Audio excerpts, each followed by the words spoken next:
Sanctus, Sanctus, Sanctus Dominus Deus Sabaoth. Bapak, Ibu, dan saudara-saudariku yang terkasih dalam Tuhan kita Yesus Kristus, salam sejahtera untuk kita semua. Berkat Allah yang Maha Kuasa senantiasa menyertai kita. Marilah kita mendengarkan dan merenungkan bacaan-bacaan kitab suci hari Jumat tanggal 9 Juni tahun 2023. Bacaan pertama dari kitab Tobit bab 11 ayat 5 sampai 14. Pada waktu itu, duduklah Hana mengamati jalan yang bakal ditempuh Tobia anaknya. Ia telah mendapat firasat bahwa anaknya tengah datang. Berkatalah Hana kepada ayah Tobia, "Sungguh, anakmu tengah datang dan juga orang yang menyertainya." Sebelum Tobia mendekati ayahnya, berkatalah Rafael kepadanya, "Aku yakin bahwa mata ayahmu akan dibuka. Oleskanlah empedu ikan itu pada matanya. Obat itu akan meresap dahulu, lalu akan terkelupaslah bintik-bintik putih itu dari matanya. Maka ayahmu akan melihat lagi dan memandang cahaya." Adapun Hana bergegas-gegas mendekap anaknya, lalu berkatalah ia, "Setelah engkau kulihat anakku, sekarang aku dapat mati." Dan ia pun menangis. Tobit pun berdiri, dan meskipun kakinya tersandung-sandung, ia keluar dari pintu pelataran rumah. Tobia menghampiri ayahnya dengan membawa empedu ikan itu. Lalu ditiupinya mata Tobit, ditopangnya ayahnya, dan kemudian berkatalah ia kepadanya, "Tabahkanlah hatimu, ayah." Kemudian obat itu dioleskannya pada mata Tobit dan dibiarkannya sebentar. Lalu dengan kedua belah tangan dikelupaskannya sesuatu dari ujung-ujung matanya. Maka Tobit mendekap Tobia sambil menangis.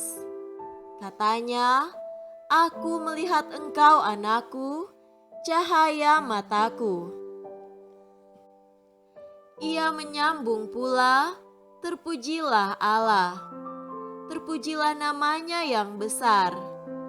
Terpujilah para malaikatnya yang kudus. Hendaklah nama Tuhan yang besar berada di atas kita, dan terpujilah segala malaikat untuk selama-lamanya. Sungguh, aku telah disiksa oleh Tuhan, tetapi aku melihat kembali anakku Tobia." Demikianlah sabda Tuhan. Syukur kepada Allah.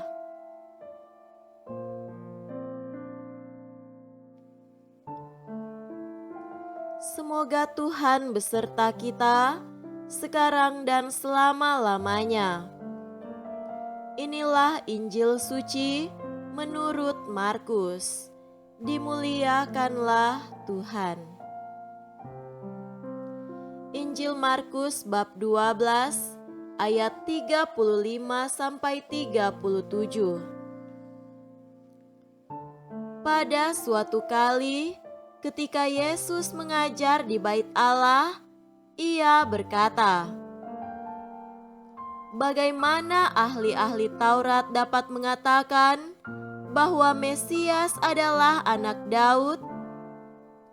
Daud sendiri oleh pimpinan Roh Kudus berkata, "Tuhan telah berfirman kepada Tuanku, duduklah di sebelah kananku, sampai musuh-musuhmu kutaruh di bawah kakimu." Daud sendiri menyebut dia tuannya, bagaimana mungkin ia anaknya pula? Orang banyak yang besar jumlahnya mendengarkan dia dengan penuh minat. Demikianlah sabda Tuhan. Terpujilah Kristus.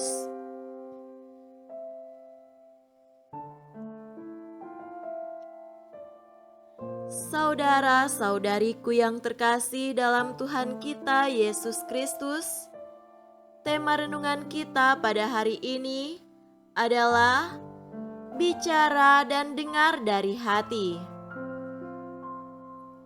Dalam banyak kesempatan, entah pertemuan resmi atau tidak resmi, ketika seseorang berbicara terlalu lama dan melebihi durasi yang ditentukan, perhatian dan minat pendengar menjadi berkurang. Bila orang bicara terlalu lama, maka ia kehilangan minat dari pendengarnya, tak peduli seberapa penting pesan yang ingin disampaikan. Sebaliknya, bila orang berbicara singkat, padat, jelas dan ditambah dengan penyampaian serta kemampuan berbicara yang menarik, orang bisa betah dan mendengarkan dengan serius, fokus, bahkan merasa ingin terus-menerus mendengarkan. Saudara-saudariku terkasih, penulis Injil Markus menggambarkan dengan sangat baik bagaimana Yesus menyampaikan tentang hubungan antara dirinya dengan Daud saat mengajar di Bait Allah. Kemudian tertulis bahwa orang banyak yang mendengarkan menaruh minat pada apa yang ia katakan. Selain mewartakan sesuatu yang menarik, tentunya Yesus mengajar dengan wibawa serta kuasa. Ketika Yesus berbicara, orang menjadi tertarik. Perkataan yang keluar dari mulut Yesus adalah kata-kata yang berdaya pikat, sekaligus menyentuh hati. Itulah yang membuat orang banyak mendengarkan Yesus ketika ia mengajar, entah di Bait Allah, di padang rumput, di bukit atau dimanapun juga. Saudara terkasih, bacaan Injil hari ini mengajarkan kita dua hal. Pertama, mari kita belajar dari Yesus untuk menjadi pribadi yang senantiasa berkata-kata baik. Apa yang kita katakan, hendaklah perkataan yang membuat orang merasa tersentuh hati, membuat orang dapat mendengarkan perkataan yang berdaya pikat. Dengan demikian, pendengar menghargai ketika kita berbicara. Kedua, selain menjadi orang yang berbicara dengan daya pikat dan menyentuh hati, kita pun diajak untuk juga belajar menjadi pendengar yang baik. Kita harus menyadari bahwa tidak semua orang bisa berbicara dengan baik, jelas, menarik atau menggugah. Mari kita melatih diri untuk menghargai orang yang berbicara. Entah ketika orang membawakan sambutan, kesan dan pesan, pidato, ceramah, atau bahkan khotbah dan homili. Kita diajak bukan hanya mendengar dengan telinga, tetapi juga dengan hati. Mendengar dengan hati berarti kita memberi perhatian kepada yang berbicara, memetik sesuatu yang baik dari apa yang disampaikan.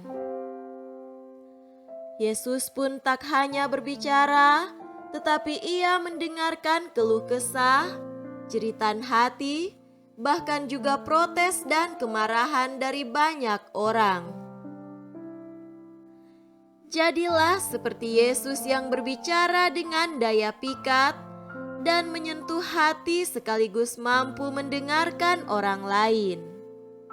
Semoga demikian. Amin.